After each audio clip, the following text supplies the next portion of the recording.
Good evening, everyone. I skipped last week and we'll go further into detail about that. But welcome back to my channel. My name is Bethany. I have Ehlers-Danlos syndrome and a feeding tube, postural hypotension, low blood pressure, induced sinus tachycardia.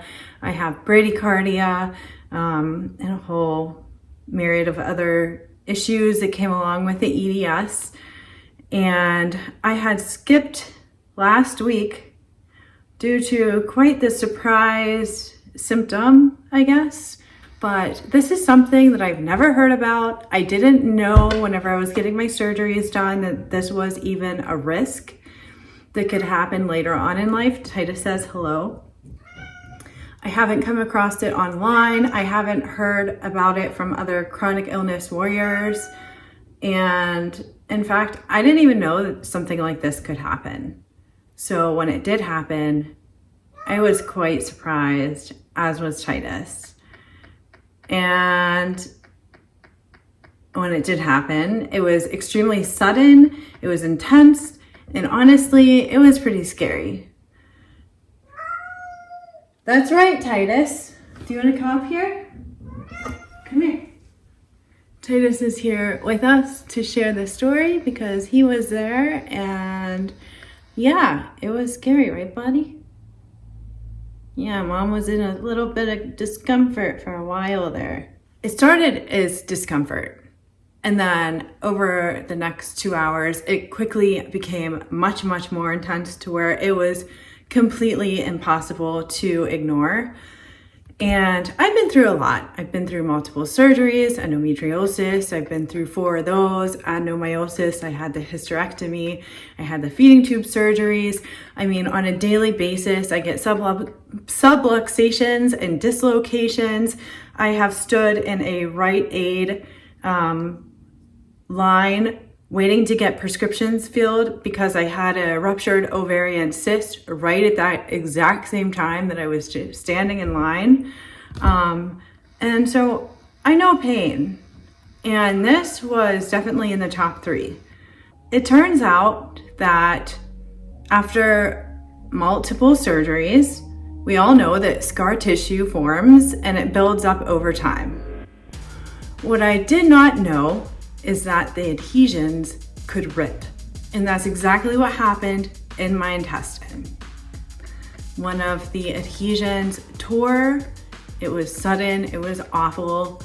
And some of the things that made it worse was definitely trying to go to the toilet every single time I pushed down. It might be TMI, but I would rather get this information out there to share with you all because I don't know if you had endometriosis surgery or any other types of surgeries or even knew that this could happen.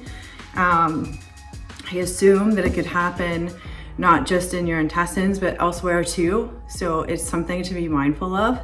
But anyway, because mine happened in my lower abdomen, it hurt to use the restroom.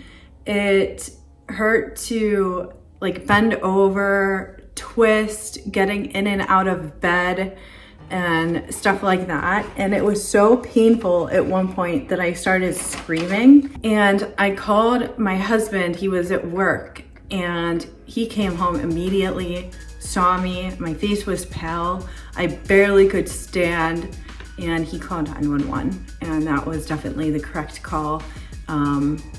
It took multiple doses of fentanyl and hydromorph to get my pain under control. It was like someone was ripping open my intestine. I thought it was a perforation and I didn't know of what. I didn't know why that would even happen, but that's what I thought it could have been. It was that bad. And so the paramedics entered our home. They were absolutely amazing. I would use their name, but I don't want to give out their privacy or anything like that, but our paramedic team were absolutely amazing. They made sure that I was comfortable. They were cracking jokes, which I love. They made sure that my pain was under control. So a huge huge thank you to the paramedics and the firemen that actually stopped by for 2 seconds and then they left. But thank you to both of you. I can't thank you enough.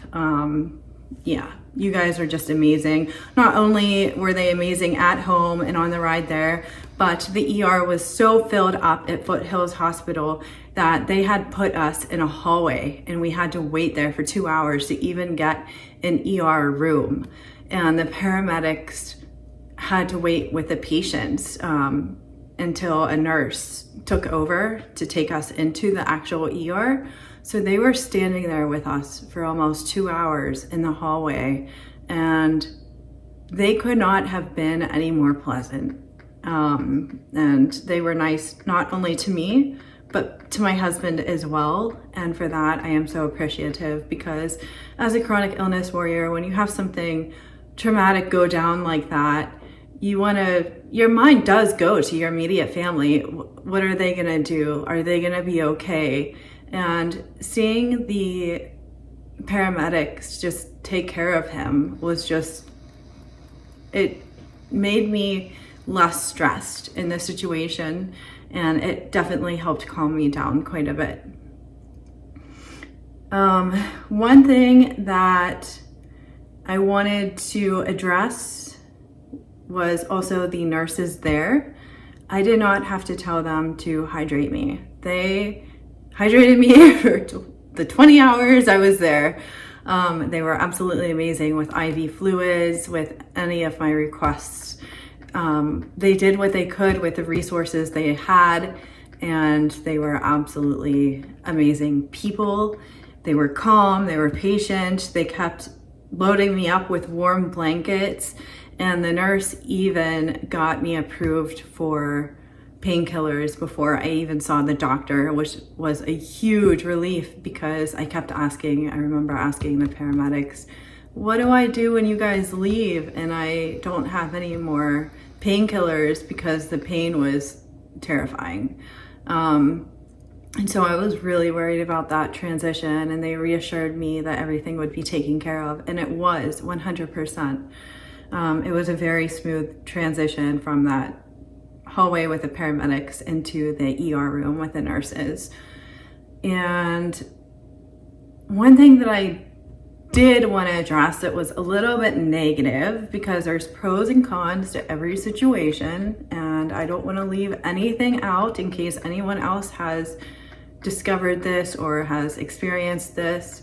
You're definitely not alone. But they had no nighttime etiquette. They left the lights on this bright all night, and I never shut any of them off. And I'm sleep deprived and exhausted, and I feel like I'm tortured. And the guy next to me had dementia, and I understand. I used to work in a dementia unit when I lived in Pennsylvania, and I took care of everyone with Alzheimer's and all of that, and I loved my patients dearly. But to have someone with dementia next to you while being sleep deprived and in excruciating pain was not fun. And the nurses didn't know how to deal with it in terms of trying to let everyone else get sleep. They were yelling at him every 20 minutes, why are you getting out of bed? It's time to rest. But like literally their voices were, I'm gonna do an impression. Hey, so-and-so, it's time to rest. What are you doing? Like they were like yelling. And it was every 20 minutes to every 30 minutes.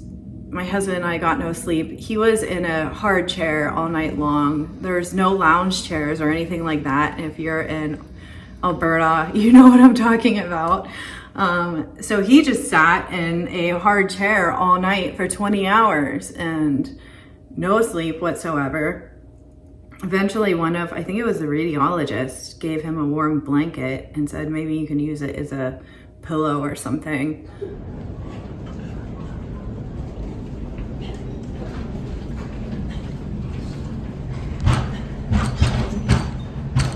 Okay, thank you. So just come with me and I'll get everyone through the door. Yeah, he was a freaking trooper. So no nighttime etiquette whatsoever. And I know how busy and overwhelming the ER can be, and even the small things like offering earplugs or a warm blanket or an eye mask can go a really, really long way. And so I wish that there was some type of in-service class that they had to take on nighttime etiquette, but again, it's the ER, right? So they're gonna have traumas come in, and that's another thing. Foothills Hospital is the trauma center in Calgary. That's where all like the complex cases go. That's why the paramedics sent me there, because they saw my medical history is complex. Even when the doctor came in, first couple words out of his mouth were, well, you're medically complex. They also did not have any empathy whatsoever when I started to get a little bit cranky. I wasn't yelling, I wasn't cussing, I didn't call anyone names, I wasn't mean. I just started to get cranky. And you know, blood work was doing rounds, and I tried to turn that down, and I was just like, oh, leave me alone, because I just wanted to sleep so bad. I just wanted to be unconscious. And the nurse came in and I said, thank you for everything that you're doing. You're doing a great job. But I'm getting a little bit cranky. I just want to sleep. And she said, well, you're not going to get anywhere with a bad attitude. While I agree with her, I think that there needs to be some type of empathy, understanding, and compassion course for the ER, especially after you sleep deprived patients all night and those who are in extreme levels of pain. You can take the nicest person ever, put them in a horrible scenario, and of course they're gonna be a little bit cranky. I think that we have the right to be a little bit cranky when things are extremely shitty. So I wish that there is some type of course for, at least in Alberta, that teaches nursing staff how to have a little bit more empathy and respect for patients who just went through something really traumatic. And so there was one other issue with a nurse, and she came in, she was the next nurse on the morning shift that came in. She didn't introduce herself. Even my husband was like, who is she? Does she introduce, who? We don't even know who she is. And she just came rushing into the room. She put my feet up to where like the whole entire bed was on an angle with my feet up. That made me so incredibly nauseous, and it's definitely something that you don't want to do with a feeding tube patient and someone who has severe motility issues. It made me so nauseous that I started throwing up, and I couldn't finish the third test that they wanted done because I was puking. I couldn't even barely sit up. I was so nauseous from her doing that. This, unfortunately, was the same nurse who repeatedly asked me if I wanted solid Tylenol to swallow with water. And I'm like, I'm getting IV, everything else. I have a feeding tube. You just put my feet up and made me vomit everywhere. And now you're asking me repeatedly, after I explained the first time, I can't eat orally, especially right now. Like I can, but medications hit differently. It's a whole nother thing, you guys. But I don't understand how they're hiring these nurses that don't know the basics. And it's extremely scary to have someone like that who's in the ER in a trauma center that doesn't know the basic stuff. And so by that point, I got a little mad. And as did my husband, because she didn't even introduce herself. She didn't even say like, hi, my name is, I'm gonna be your nurse for today. Because we were there for 20 hours. We had two different nursing staffs. They also kept doing EKGs, and you guys remember the last time in the previous vlog, I said that I really had to advocate for myself with a cardiologist. My EKGs showed my heart rate of the average being 40, and it kept going in the 30s. And that's why they kept coming in with the heart traces and stuff like that. And I had the blood pressure cuff on all night, all day, well, in the morning until I went home. And then also the pulse ox, because my pulse kept dropping so low. And then they said that it also showed other irregularities as well. But I was too focused on the 800 other things that were going on at the time, and I had already known that I needed to go see the pacemaker people. So I didn't focus on that as much. But this is why I tell you guys, speaking up for yourself and advocating for yourself is so extremely important. And if you would like to learn how to do that, please check out Daily Vlog 77, and Titus and I show you how to advocate for yourselves and do all that fun stuff. So anyway, doctor comes in, he says, I think you tore adhesion from your previous surgery in your lower abdomen.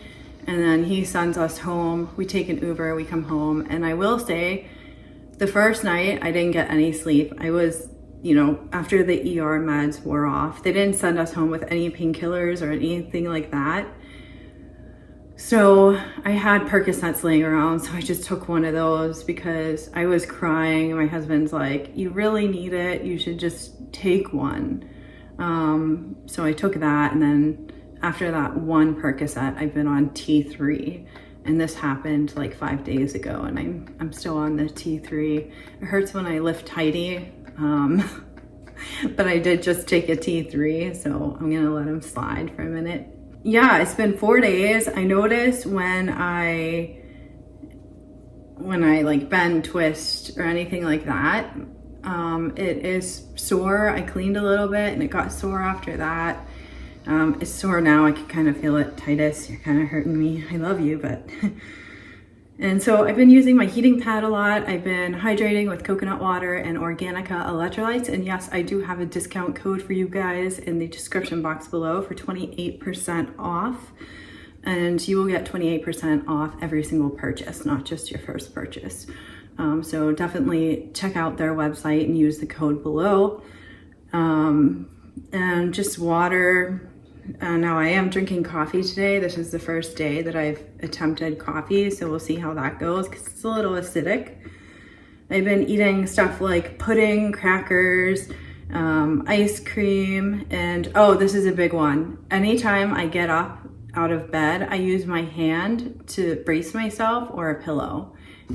I'll like kind of put my hand on my abdomen and just kind of walk around like that because it does help quite a bit with the pain and lessen the pain a little bit.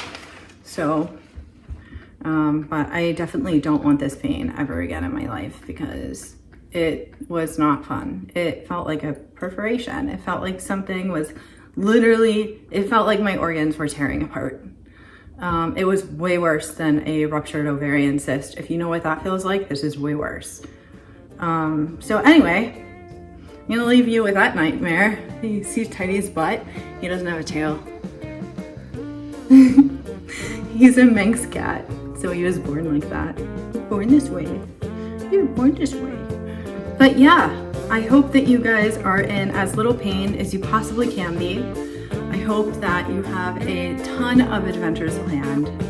And Titus and I hope that you will always remember that you are indeed incurably awesome. We'll see you next Tuesday at 5 p.m. Mountain Time, unless something crazy happens. Okay, bye for now.